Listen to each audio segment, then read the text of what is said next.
If I bleed tonight, if I am sad tonight, I don't have a job to find. And if I work tonight, if I'm so tired tonight, I'll fall asleep when I'm home.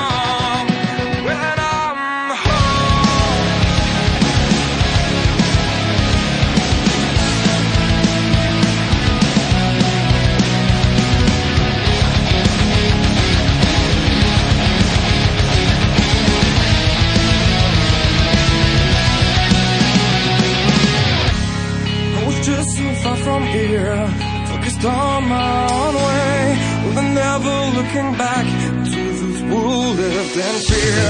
There was nothing I could do, there was nothing you said that could make me realize how much lucky I was. Just out of reach of this fire, was not aware of this nightmare. But when I stopped to see through sight, begging for help, begging for hope, just need to open my eyes down, try to change them to sunshine, to be someone among others. I've got to try it. If I bleed tonight, if I am sad tonight, I don't have a job to find. Hey everybody, and welcome back to Inside the Ropes. And we're finally, I can't believe, the child inside me cannot believe that we are doing this, but it's very exciting.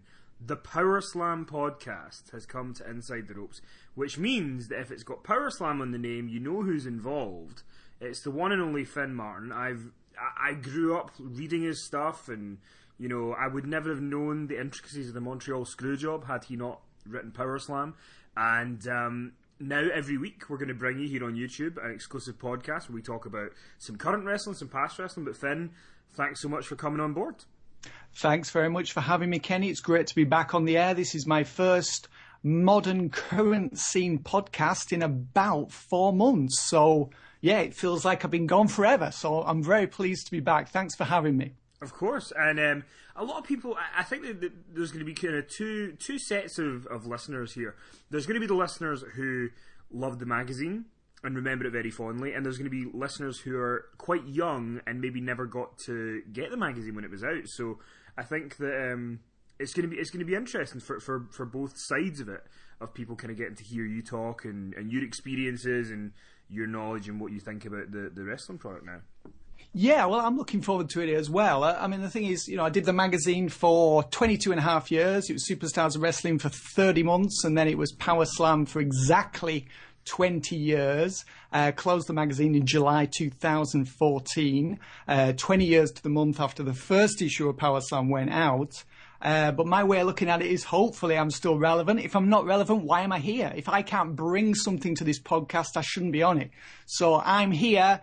To me, Kenny, every podcast, you got to prove yourself. You know, you got to bring something interesting. You got to bring something relevant. You got to bring something original. And if you can't continue to do that, why are you doing the podcast? So, yeah, I'm excited. I'm looking forward to analysing what's going on now, and also talking about things that have happened previously as well in this podcast and in future podcasts. Yeah, for sure. So you're going to be able to get involved, and we're going to kind of tailor this podcast to you, the listener, in a way. So, like, get in touch with us on Twitter. Let us know what you like, what you want to see more of. So you can get me on Twitter at KennyMC1985. You can get Inside the Ropes, Inside_the Ropes. And where can we get you? You can get me on Finley Martin, also PowerSlam Online on Twitter. There you go. So just get us on one of those four, and we'll pick it up. So I guess just very quickly, because we'd be remiss to not get your opinion on it, because one of my favourite issues of PowerSlam I would always get every year would be the WrestleMania review on PowerSlam. So I know that we can't go too far into it with time and stuff, but just kind of summarily, what did you think of this year's WrestleMania? Because last year obviously was, a lot of people thought the show was a letdown last year in the end and kind of fell off a cliff halfway through. How do you think this year's shaped up? Well, everyone thought it was too long, which of course I think I don't know who, apart from Vince McMahon and Kevin Dunn, would have said that it would disagree with that. I mean, the show was just grueling. I mean, it was last year as well. I mean, I understand why they do it, because they want to get everyone on the show So, I mean, you know, it's a big deal for the talent, of course. I mean, that's no exaggeration. It is a huge, huge thing for a WWE wrestler to have his or her WrestleMania moment and to be part of the show. And I think it really is seen as a snub if you're not on it. I mean, like for this year's WrestleMania, the SmackDown Tag Team title was not defended, was it, Kenny? No, it was not. And I really felt sorry for all the people in that division who were not participating in a match for that title. And again, you know, if they'd included a match for that title, then the show would probably still be going on now. So, you know, the show was too long. There was some, you know, there was one of the matches that I thought that really saddened me was the Triple H versus Seth Rollins match. They went in there with the perfect storyline. Seth Rollins had the knee injury. They worked the match where Triple H was attacking the knee and then Rollins was selling the knee. I mean, it was not dissimilar to the famous Triple H versus Shawn Michaels match from SummerSlam 2002. We had Triple H working on Shawn Michaels' back. Mm-hmm. I mean, the difference, of course, was that people were really into Triple H versus Shawn Michaels at SummerSlam 2002 and really believed that Shawn Michaels was in agonizing pain. And people at WrestleMania this year really weren't that bothered about Seth Rollins' knee injury. I felt like the crowd didn't really do its bit there in that match. I mean, the match wasn't really that intense. I think it could have been better, but the crowd was so quiet almost until the very end when we had the spot where Seth Rollins knocked Triple H into Stephanie, and Stephanie who was stood on the ring apron. Stephanie fell off the ring apron and crashed through the table. I mean, it was really only at that moment, which was just seconds before the finish, when the crowd came alive. So I really felt watching that the whole concept of selling and the whole concept of believability in pro wrestling was lost. I mean, that match there, I think if I was working for WWE, I would be asking myself a lot of questions as to why the audience reacted in that fashion to that match that had been built up over a period of many, many months and really should have worked. I mean, what do you think of that, Kenny?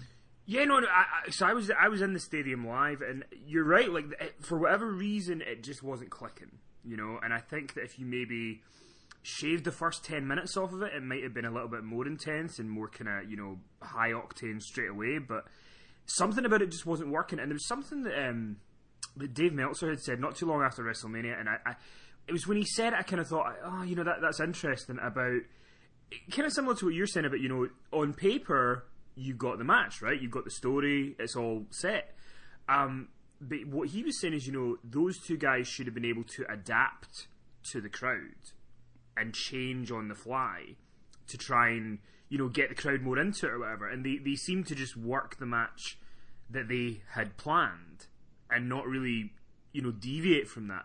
And I wonder if that's kind of something that, you know, you suffer from. I mean, Triple H, he's known a little bit for that. You know, he'll do the match that he wants to do, and sometimes that works and sometimes it doesn't. So yeah, I mean, it was one of the, I thought that the Seth Rollins injury he had actually helped his character.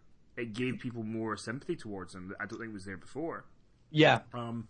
But I think, I mean, do you think part of it is maybe, do people just not, is Seth Rollins just not a hugely popular babyface? Is that part of the problem? That could well be it. I mean, that could be it. I mean, if you want to roll the years back even further, Great American Bash 1990, Sting versus Ric Flair. I did say earlier that we will be talking about old stuff. Mm-hmm. Sting had suffered the patella injury in February of 1990, and then he came back to face Flair at the Great American Bash in July of 1990. And we had a similar storyline there, and it was huge success on the night. But yes, Sting was a very likable babyface at that point. And Rollins, he really isn't that likable. I mean, he's tried since WrestleMania to sort of connect with the fans and admit that he was wrong to associate himself with the Authority back in 2014, wasn't it, when he turned on the Shield? Mm-hmm. So he's admitted that he was at fault doing that and he will never do it again, blah, blah, blah. But he doesn't really strike me as that likable. And if you're not that likable and you don't really have that babyface appeal, then you're fighting a losing battle. It should have worked. The match should have worked. And it didn't do. I mean, as for other matches at WrestleMania, the Shane McMahon versus AJ Styles match, I felt Shane did more wrestling in that than he's ever done. Some of it was really sloppy and scrappy and awkward, but I felt that they really persevered and put a pretty good match together there. I really enjoyed that. The Hardy Boys' return was probably the biggest reaction of the night. Mm-hmm. But there was some disappointment there, Kenny, in that they were coming back as their old WWE characters. I felt that, the Hardy Boys, the Broken gimmick, you brought Matt over last year. Yeah. I know you're a fan of the Broken Matt Hardy gimmick. I mean, and they brought him back as this, so immediately like a nostalgia act. I mean, there was Matt was retaining some of his broken mannerisms, but very few. And when they've been doing interviews and matches, it's generally been the Hardy Boys of 2004, 2005, rather than 2016. Well, let me ask you this about because obviously the big question point about the Hardys is because I think when they came back at WrestleMania, you kind of can get away with it, because that first time it's like, oh, it's the Hardys, and I remember I was sitting in my chair and the three times. So this is my strategy I'm going to give away to you about piss breaks at WrestleMania, right? So what I do is I wait for I love an entrance, right? That's one of my favourite things in wrestling is the entrances and the pomp and the circumstance. So I'll wait until the entrances have happened and the bell rings, and then I'll go to the toilet at that point. So I'll maybe miss the first 2-3 minutes, but then I'll be back for all the big stuff that's going to happen, right? That's kind of my mindset. So the three tag teams come out, and they're all there, and I was about to get up, and I turned to my friend, I said, I'm going to wait just 2 more minutes, just in case something happens here. And my friend was like, yeah, because if you go to the toilet now, something will happen. And then when the New Day came out, obviously, and introduced the Hardys, like, can you imagine if I had went to the toilet at that point and just missed that whole thing? I would have never forgiven myself. But no, what I was going to ask you was, with the Hardys, it's been reported a few times on the Wrestling Observer and things that WWE are trying to reach a deal with Anthem to get the gimmick. You obviously covered Vince McMahon and his company for over 20 years. Do you think that Vince McMahon would allow Matt Hardy to show shades of the gimmick on television if he wasn't confident enough that they are going to get the gimmick and be able to use it in some form? That's a tough question to answer. I mean, he's doing some of the mannerisms, but they haven't really acknowledged the old gimmick. The announcers have been instructed not to. And if you've noticed, the Hardys have done very few interviews. So it's almost as if they don't want to show the hands. So it's almost as if maybe they are waiting. Maybe Vince is confident that he can get the in-writing rights to the gimmick, and then the Hardys will start doing lots of interviews. So they don't want to... Yeah, well, it's interesting you say that because actually an interview came out last night, which I want to just read a quick quote from. With the Hardys when they were in the UK, and they were asked about Matt was asked about the Broken gimmick, and he said, this is great radio as I try and find the quote, but he was asked about, would we ever see the Broken gimmick in WWE, because obviously fans are, clamouring for it, and he said, that is ultimately the goal. There are a couple of things we are working on now, and I think we'll get there. I would love for that to happen. I think that would be an amazing series of action figures with Broken Matt, Brother Nero, Senior Benjamin, Queen Rebecca, and King Maxwell. Yeah, I mean, it's really hard to know what's going to happen. I mean, I believe that Matt did come up with that gimmick. I mean, I believe he did. I mean, that was just so far out there that it's hard for me to believe that TNA came up with it. But TNA are claiming they did, and who really knows who owns what, and it's obviously all got to be above board and legal before WWE would use something like that on TV. And that's the way it should be. It all needs to be authorised and everything. I absolutely understand that. Mm-hmm. I'd love to see the Broken Hardyz in WWE. It's I've said it before, it's difficult to believe that Vince would allow Matt to go to the lengths that TNA did, because it was so far out there that it would deviate too far from what WWE, you know, if you look at all the WWE characters, and this is a great flaw of WWE, is the character development. Characters just don't develop. I mean, I was thinking about Bray Wyatt. I mean, it's nearly 4 years now since he's been on WWE TV, and that character has never really developed. It's never really gone anywhere. We don't really know much more about him than we did when, on the day him and Eric Rowan and Luke Harper arrived. So that's a thing about WWE. It's not really that into character development, which has been a source of frustration for fans and people like yourself and I, Kenny, for many, many years.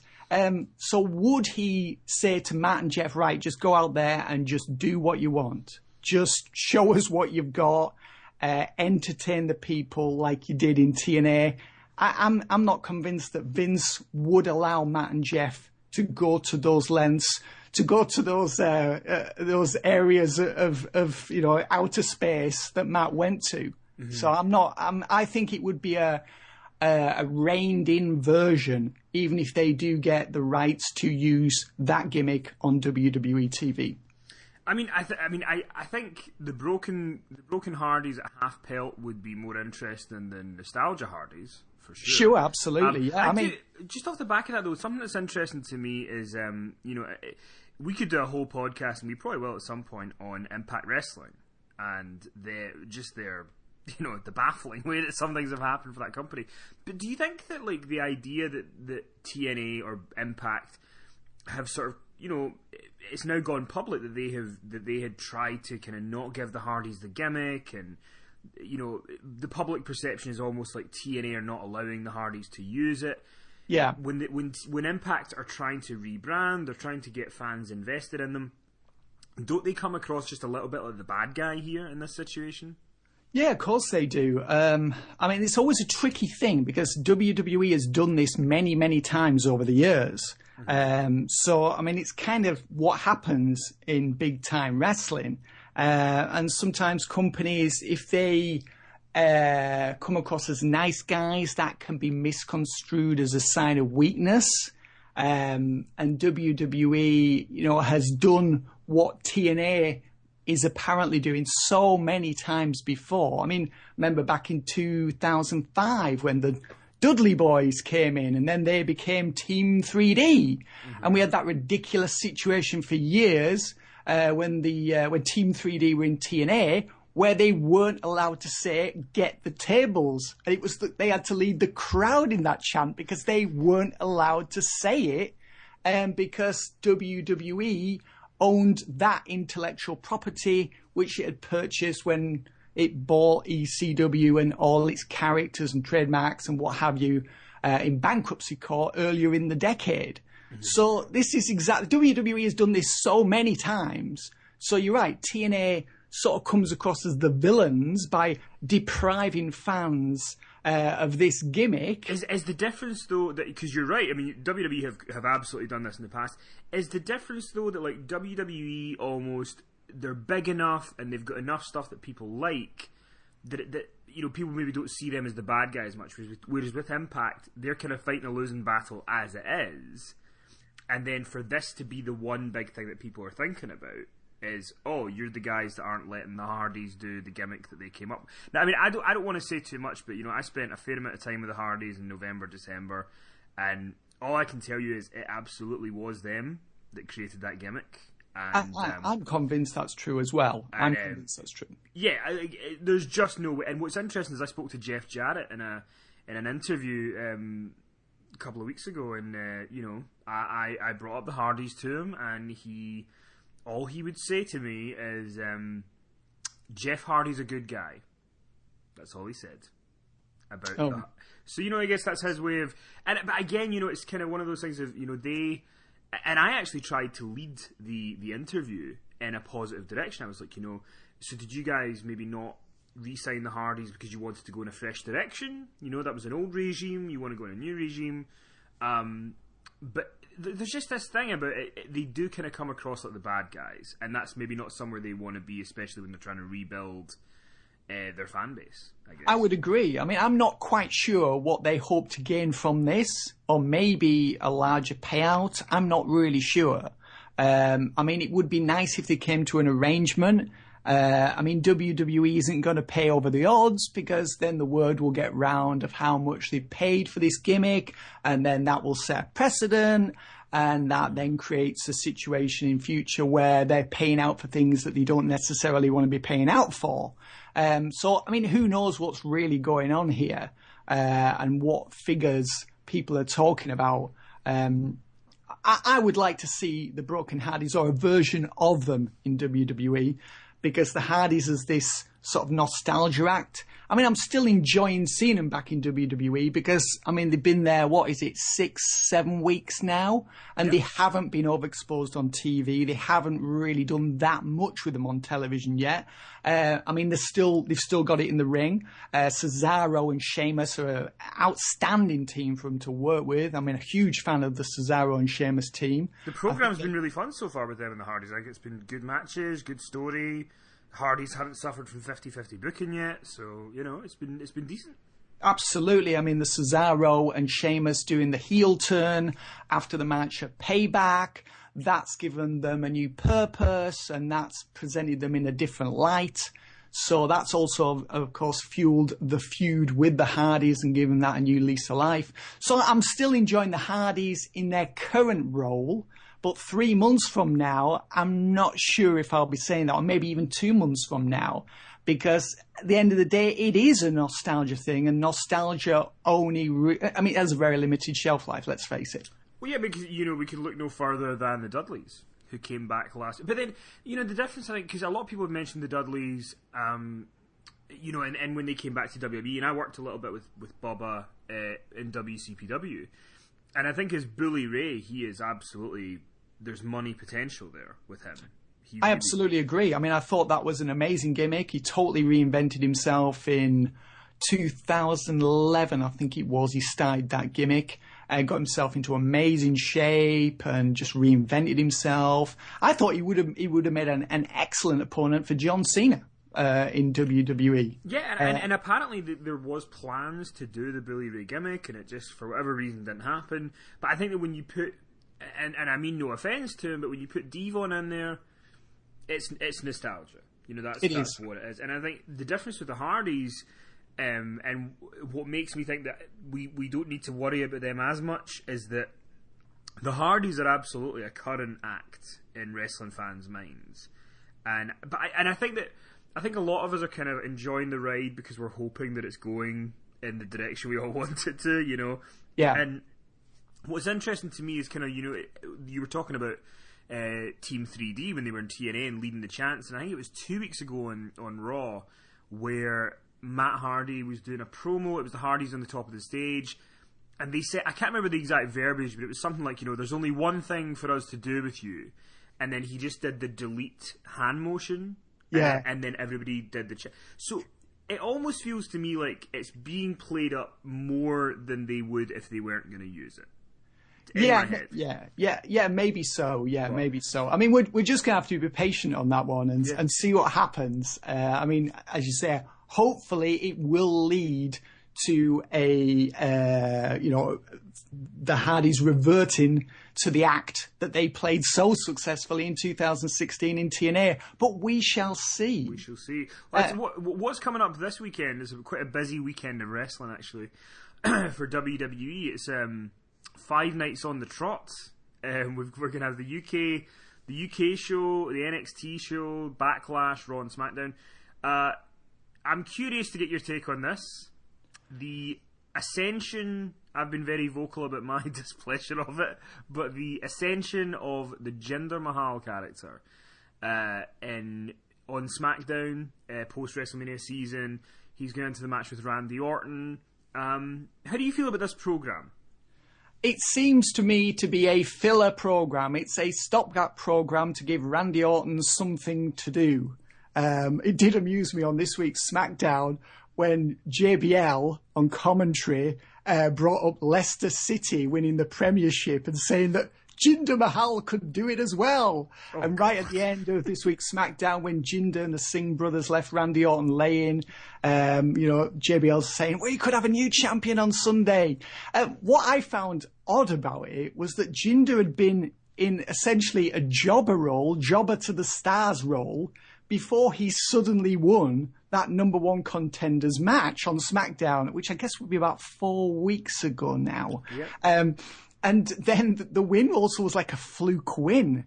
I mean, he hasn't really been permitted to score any credible wins on TV since, over any big stars, although he has scored cheap wins. He beat AJ Styles on this week's SmackDown after Kevin Owens nailed Styles in the knee with his US title belt. I am allowed to say belt on this podcast, aren't I, Kenny? It's not championship. I'm allowed to use the word belt, right? We're using belt for now, but that could change every week. You never know. Okay, keep me posted on that. I'll wait for the directive. If anything changes. Yeah, so Kevin Owens smashed Styles in the knee with his US title belt. Styles fell to the mat, and then Jinder hits the Cobra Clutch Slam for the win. So that seemed like it was a cheap win, but it was a win. The previous week, Jinder Mahal had pinned Randy Orton in a tag team match. And then this week on SmackDown, he was booked to look strong. At the end of the show and on promos and things like that. But I mean, I can't imagine for a second that they're going to give him the title this Sunday. I just can't see it happening. And it's just another sort of blatant reward for a guy getting himself in amazing physical shape. Vince McMahon's obviously been he's a well-known, his favourite wrestler in the 70s was Superstar Graham. Everyone knows that. Mm-hmm. I mean, everyone knows that Vince likes physiques. This is obviously a reward to Jinder for getting himself in amazing shape, which he has. So it just seems to me to be a little bit of a filler program. What do you make of the Jinder thing, Kenny? I hate it with every fibre of my being. I just like, because I know that there's the whole thing. He's, we're going to try and get into India, and it's like with a Canadian. Like that's your plan. I think my issue is, it's not that I need Jinder Mahal to be Chris Benoit in the ring. It's not that. It's just I don't think he's very good at anything. I don't think he's very good at promos. I don't think he's very good in the ring. And it's funny because we've got a few listeners actually from India. And in a couple of weeks I've had rants about, oh God, Jinder Mahal, and all that sort of stuff. And people from India are getting in touch saying, we don't like him either. Like, don't think this is our fault. We don't want him. So it's funny to me that, like, because obviously WWE want to tap into this India market. Like, that's something they want to try and do. And TNA are trying to do the same thing with their tapings. But I just don't know if a Canadian playing an Indian, speaking what I've been told is like stock Punjabi. Like, he's just like saying stock phrases. Like, he's not actually speaking it as if he knows it as one of his languages that he speaks. Yeah. I just don't know. I don't know who you're like, kind of who the audience is that's going to be enjoying this. Like, because I feel like wrestling fans who generally watch the shows are going to be a bit bored by it, and then Indian fans who are looking, if Indian fans are looking for a kind of hometown hero or whatever, I don't know if they're going to see that in Jinder. So my fear, though, is the opposite to you. I'm scared he is going to win it. That's my fear. And not for a long reign, but I could see them doing something. They go, we want to get into India, let's put the belt on Jinder. And, Vince has been known in the past when he has kind of storylines with sort of racial undertones that he goes quite far with them. Of course he has done in the past. I remember Muhammad Hassan from 2005. Oh, God. So, the Jinder thing, you're right, possibly. It was unthinkable that Jinder would have won that multi-man match in which he became the number one contender. It almost seemed like a Vince Russo moment, where something was done for the sake of shocking the audience. We're doing this because they're not expecting it, not because it's the right thing for business or the right thing for the creative. We're doing this because it's our aim to shock. So, you're right. If Mahal leaves Backlash with the title, that would be another almost Russo-esque booking move. Look at these guys, no one gave them a chance, and they can make a big spectacle of it on SmackDown on Tuesday. I mean, looking at the ratings, most viewers seem to agree with you, Kenny. I mean, SmackDown pulled, was it 2.175 million viewers this week? That was the lowest number of the year. So it does strike me as the audience is rejecting Mahal as a genuine top-of-the-card guy, and understandably so. Yeah, and I think one of the things that's interesting is that the brand split. I think a lot of people I've spoken to, and I feel the same way, that SmackDown has been the better show for the most part, because it's shorter. The storylines feel like they're a little bit more thought through on SmackDown for the most part. And I think that people were quite excited about the superstar shake-up. SmackDown's getting Kevin Owens and Sami Zayn, and there's Nakamura, AJ Styles, Randy Orton. A great roster of guys. And now the world title is being contended by Jinder Mahal, and as I like to call them, the Bollywood Salsa Boys, because so it's just not that compelling. So I think that if you're channel surfing and you watch WWE sort of sporadically or semi-regularly, I don't know if you're going to stick around for Jinder Mahal. Yeah, I absolutely get that. I mean, I don't think he's particularly dynamic as a performer. I don't think his promos are very riveting. I'm with you on that. He just feels to me like a filler guy. I mean, we've got Backlash this weekend. Then June 4th, we've got Extreme Rules, which is a Raw pay-per-view. And then on June 18th, we've got Money in the Bank, which is a SmackDown pay-per-view. So, I mean, these events are coming so frequently that I think this Backlash main event will be very quickly forgotten. One thing that I do like that WWE has done on SmackDown is that Rusev has said, he's basically announced his intentions to return at Money in the Bank, hasn't he, Rusev? Yeah. And he was supposed to be on SmackDown this week. He said last week he was going to come and confront Shane McMahon, and then he wasn't on the show, and he sent a great tweet out. He just said, "Sorry, SmackDown, I went to see the NFL." You're right, he wasn't on this week's SmackDown. I was just like, well, why? Why was that not on this week's SmackDown? And maybe they didn't want to dilute the issue, or maybe they didn't want people thinking, why isn't this guy challenging Randy Orton instead of Jinder Mahal? Which very much might have been the reaction from the crowd and also viewers at home. But at least they're thinking ahead. Maybe he'll be on next week's SmackDown, and maybe he'll get the ball rolling on potentially winning the Money in the Bank briefcase, or possibly facing Randy Orton at the Money in the Bank event. I mean, I think even if Orton loses the title to Jinder this Sunday, I think most would expect him to regain it on the following SmackDown, or maybe at the following pay-per-view. I'm not really sure. Maybe losing the title on the pay-per-view and winning it 2 days later, that would be a little bit too similar to the Kevin Owens Chris Jericho situation, which we've just seen. So they probably won't repeat that booking pattern. Yeah. But it's possible that Jinder will hold the title until Money in the Bank June 18th. That could potentially happen. They'll think, well, it's only a few weeks, we can let him have the title, not that much damage is going to be done. And then when we come to that pay-per-view, we can make Rusev Money in the Bank winner, and then people will believe in him as a serious challenger for Orton. I think they're doing the right thing with Rusev by removing him from TV, so memories fade of his dismal win-loss record on Raw. So that's, to me, the right move. Yeah, I think Rusev, I mean, I'm biased because I think he's just great. I still laugh to this day about when he hit somebody with a TV monitor. I think it was at WrestleMania or something, and he called himself the television champion on Twitter. Like, he's very dynamic, and I think so I hope you're right. Very, very quickly, Nakamura, obviously, Backlash has been built around him.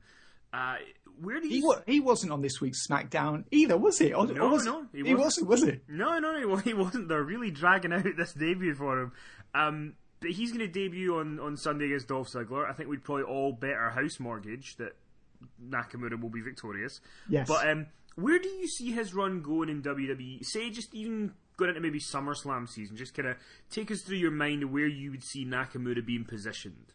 I think Dolph Ziggler in the WWE world, is an excellent opponent for Nakamura in this match of Backlash. Nakamura's winning that match. It should be a good match.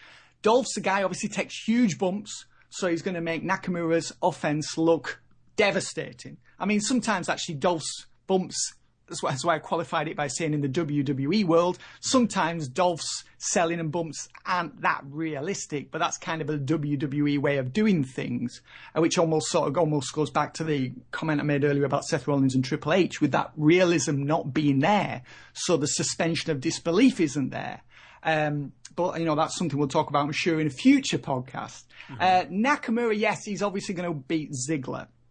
I can see him as a challenger for Orton or Styles later in the year, and potentially Raw, or maybe they'll hold that off and give him the Royal Rumble win in 2018. The fact that they're actually building the pay-per-view around him is such a encouraging sign.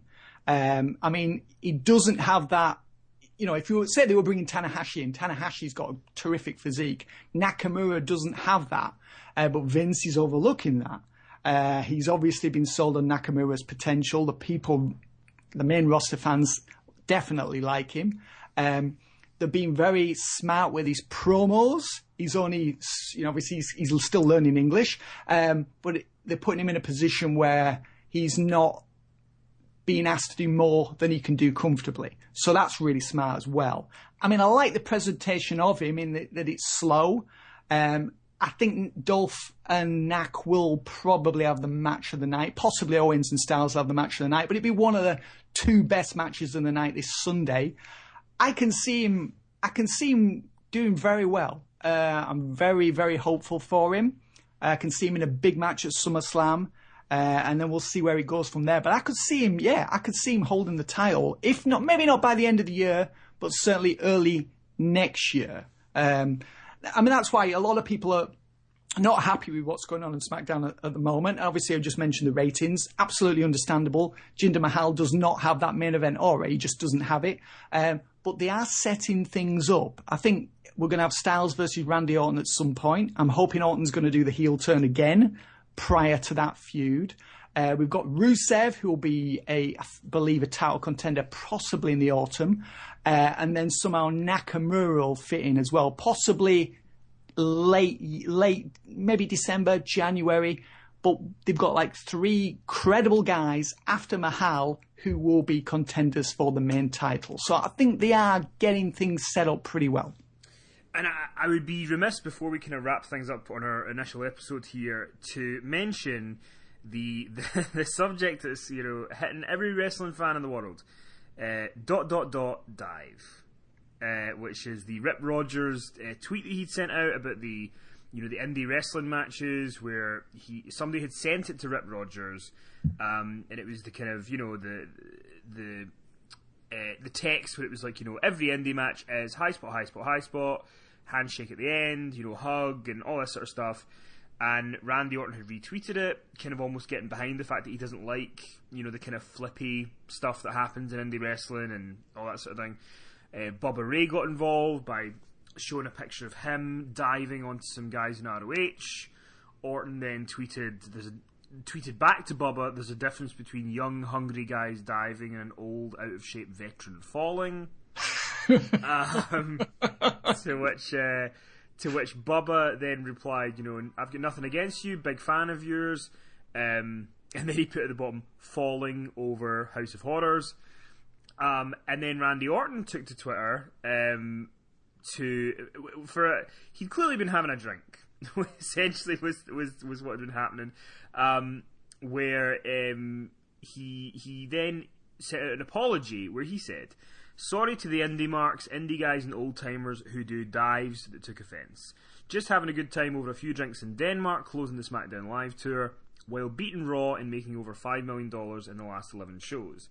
Now, I know to some that doesn't equate to a standing room only crowd of 150 people paying $8 an armory somewhere, but in the big boy world, that's called putting asses in seats.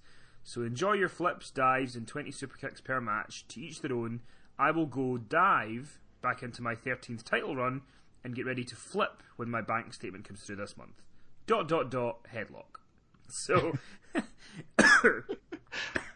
what do you think of Randy Orton's sort of sudden problem with independent wrestling, or that particular style of indie wrestling? What did you make of that? Well, at least he didn't take a shot at the Young Bucks, you know? At least he was vague, yeah. Yeah, maybe that's next. Maybe that's next week. Well, that's the way Randy Orton's been brought up, isn't it, in the wrestling business? He has his own style and he does what he does. And it's, as he says, he's in his 13th title reign. I mean, it's easy to criticise his Randy Orton because he's a guy who is really good in the ring, but has never become the guy that everyone kind of hoped he would become. I mean, to me, his high point was in 2011 in the feud with Christian, and I thought that was when he was at his hottest, and I thought it was amazing that year. But there's been a lot of times in his career when Orton really hasn't sizzled. He hasn't shown that pizzazz or that, you know, dynamic energy that a real main eventer has. And often it kind of feels like he's sort of coasting. I think most people would agree with that, is that they sort of think that Orton always has something in reserve that he hasn't shown us yet. And it's like, come on, Randy, you're 37 now. You've been on WWE TV for 15 years. Show us that other bit. Or maybe he just doesn't have it. Maybe this is all he's got. And if this is all he's got, then is he venting his frustration at not being a more sort of exciting performer? Does he? Is this something? Is this to conceal some type of problem with his self-esteem as a performer? Probably not. I don't really. Whose side do you take? It's like a political question, really, isn't it, Kenny? Mm-hmm. Whose side do you want to take on this one? And, you know, I think Orton is a good performer. I think he could be more exciting. I think he could bring us more in his matches. And I'd like to see him on Sunday against Jinder Mahal really show what he's got and make Jinder look as good as he's ever looked, or better than he's ever looked. I think that's going to be the problem on Sunday, I think, is because I don't think Randy Orton is going to take it to that next level. So Jinder has to try and do that, and I don't know if Jinder's capable of doing that. So I feel bad for Jinder in that I don't think Randy Orton... part of my theory of why there's been a lot of negative reaction to Randy Orton from these kind of statements is that, you know, there's this great storyline with the Wyatts that they did for months, and it just ended at WrestleMania in this really blah sort of match. Where Randy Orton disposed of Bray Wyatt so easily, you know. He did, I agree, yeah. I mean, and with them beaming the images of the, was it the locusts? Maggots. And the maggots, and it was just like, what's this? And I think a lot of people felt very let down by that being the end of that story. You know, it's like if you go see a movie and you're like, okay, you know, I'm watching this action movie and it's building up to a big action scene at the end and I'm really excited, it's just one gunshot. That's the end. And you're like, and then we had the House of Horrors match of Payback, which just seemed like it was tacked on at the end. I mean, what was very telling to me about that was that on TV in the run-up to it was, I still don't know what a House of Horrors match is. And like, there was no actual explanation of what a House of Horrors match was until we watched the show. It was as if WWE hadn't come up with it either. And then it was like this PG-rated version of the Texas Chainsaw Massacre house that they had the match in, with all these, you know, weird sound effects and things. And I still want to know, how did Randy Orton beat Bray Wyatt to the arena? I can't understand it. Like, well, I mean, I didn't really understand the match. I mean, it was as if they felt, right, okay, it was as if they were in agreement with you there, Kenny. Like, we can't end this feud with this, you know, mediocre WrestleMania match. We've got to give the fans something else. And then the House of Horrors match was something that seemed to be very poorly thought through. And then it was presented, and I was watching it, I was thinking, wow, it must have actually taken them a very long time to set this all up and to film it and everything. And, you know, it was like Kevin Dunn's like, oh, I wish I was a horror movie director. There's all these little horror movie cliches in it, wasn't there? Mm-hmm. And then they left and they went to the arena. And then Wyatt beats Orton in a non-title match after Jinder Mahal gets involved, which again was totally unsatisfying. It was no real conclusion to the feud, which begs the question, why did they even bother giving us this extra bit when the extra bit was no better than the match at WrestleMania? And in some people would probably argue much worse. So yeah, it was all very odd. Yeah, I'm with you there. It's the Orton Wyatt feud should have been a scorcher, and it just wasn't. And I think that you've hit the nail on the head. I think a lot of people see Randy Orton as a heel, to be honest. Yeah. So I think that they should just go with that and do it. But I do want to just do one very quick mailbag question before we finish off this first episode. Great first episode here. Mark Tucker has a question for us. He wants to know, Finn, what do you think about this one? Will Roman Reigns ever be the next guy? Will they ever have another Hogan, Austin, Cena level performer? And is Reigns going to be that guy, do you think?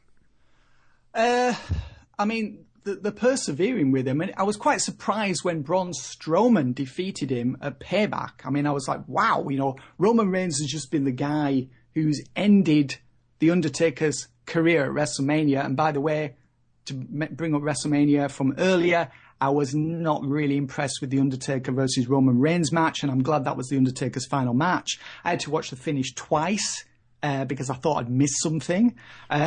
So yeah, I was not really that impressed by that match. Undertaker, but I mean, at least Undertaker appears to have accepted that it's over, so that's a good thing. So something good did come from it.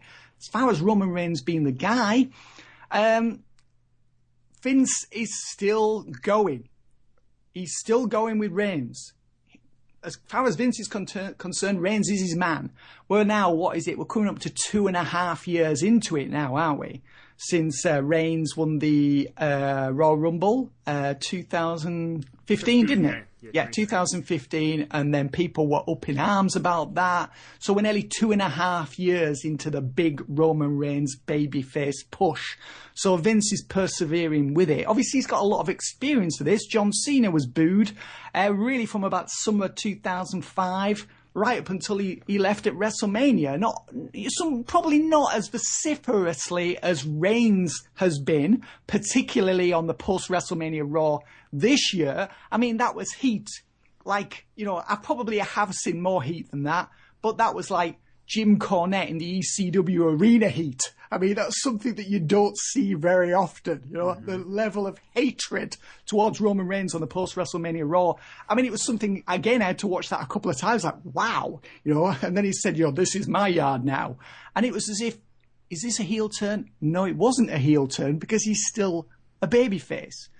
So people are not accepting him as the top babyface. Vince is thinking, these people are going to accept him as the top babyface. I'll make them accept him as the top babyface.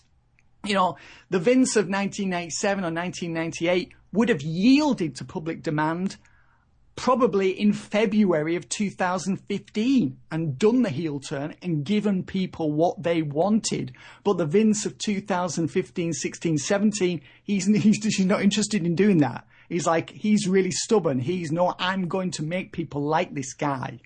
So if they turn Roman Reigns heel, this is obviously something that everyone's talked about. I've talked about this before on podcasts. If they turn Reigns heel, they could really have something. As a face, I'm not sure how he becomes bigger than he is now. What's your take on it, Kenny? Yeah, no, I think you're right. I think Roman's become a guy who people are genuinely sick of talking about. Like that's to the point it's got, because everybody agrees. And Triple H did a conference call recently where he said, he is a heel. If you don't like him, just boo him. And you're like, well, yeah, but like when you've watched WWE for so long, you know when they're trying to present somebody as a babyface to you. You just know. Sure. How they're looking at it. And I think I said this in a podcast earlier on this week, like the one thing, I actually enjoy Roman Reigns matches. I think that he has good big time matches. I actually thought that what he did with Undertaker at WrestleMania was as passable as it was going to be. I think he did a decent job for where he is in his career. Loved his matches with AJ Styles last year and his match with Brock Lesnar at WrestleMania 31. I think he's a good wrestler. I just think that I can't deal with another year of Roman Reigns' coronation at WrestleMania. No, I mean, that is the word, isn't it? That he will face Lesnar in what will presumably be Lesnar's swan song because his contract expires in March, April of next year. It's hard for me to believe that WWE will re-sign him again at the current rate. So yeah, that's the word, isn't it? That Reigns will defeat Lesnar for the title at WrestleMania. And if that's the case, that answers the question of where Vince's mind is. And he's totally invested in Roman Reigns. And I think it's fine to have him at the top of the card. It's fine to have him around, but just this sort of like every year, WrestleMania has to finish with the Roman Reigns fireworks show. It's just, I'm over it.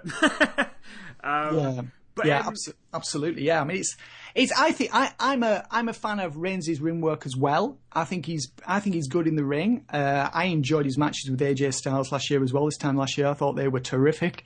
I mean, the match between Reigns and Finn Balor on this week's Raw was, because Reigns brings the atmosphere, like Cena.